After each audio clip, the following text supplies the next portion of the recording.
Hey Casey, if you're watching this video, this one's for you. I got smoothing on. And this one's actually for you. Sim Hoffman asked, hey Mike, could you go into a little bit more detail about your slicer setup and what things the slicer that are needed to be tuned to optimize workflow in a variety of filaments? That was real weird, or I said it weird. But anyways, let's go over some slicer settings to optimize your workflow. To optimize what you're printing. So I've got this little part here. Let's see if I can find a better part maybe.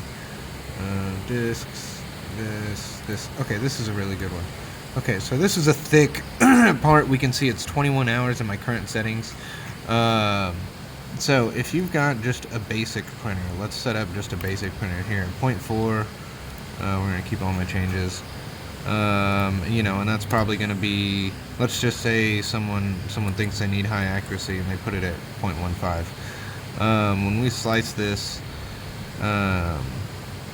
so also my infill, where is it? My infill is 75 here.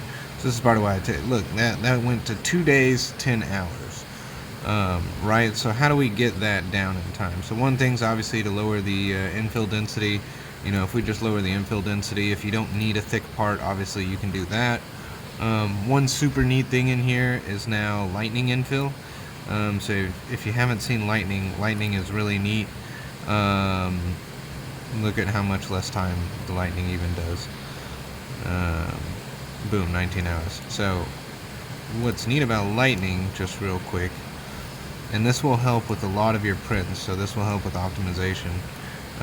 When you go on the inside, it's only building supports like off the wall to the top. So this is kind of a weird one for this. You can see it better in some other ones, but it's a much more sparse, reduced print. So if you need something really rigid and you need that supports in there, and you don't want your piece to be hollow or whatever, then that's what you need. Is or you need the other supports. But if you're fine with like a hollow print but you still need like the overhangs and everything to print, then lightning is really good, and that'll help with print times. What else? You can turn your speeds up. I really think I like an initial layer speed of about 20. It's really slow enough to generally get everything to click on there, but most printers can handle 65 to possibly even 85. You're going to see some loss generally around 100 plus. There are quite a few printers that can handle 100 plus, but honestly I just price and generally do 75 on my speed there. And then you can try stuff like this Infill Travel optimization. That's not too bad. One that I like that I found is good, where is this? Connect infill. Yeah, connect infill lines right here. Wait, no, that's connect support zigzags. Yeah, I thought it was up here. Yeah, where the heck is it? Optimize wall printing order, fits our tiny gaps. I might not have it turned up on this one, but there's one called connect infill lines. There it is, connect infill lines. So what this does is with the infill, if you're doing like a hexagonal pattern, instead of it reaching and hitting the wall and going back and forth, it'll hit the wall and then kind of go along the wall and come back.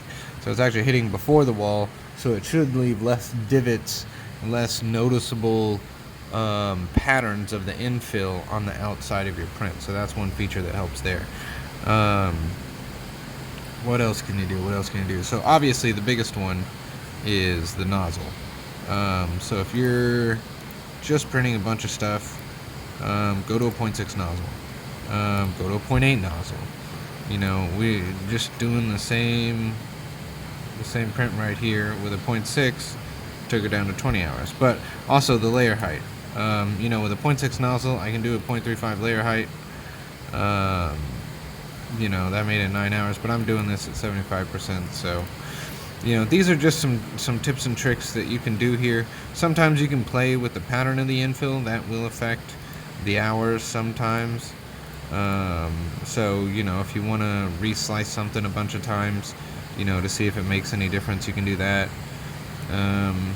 But that would be what I would say, aside from just getting more printers. Definitely layer height and nozzle size, probably the two things right there. Just sum it up with that. Thanks, guys.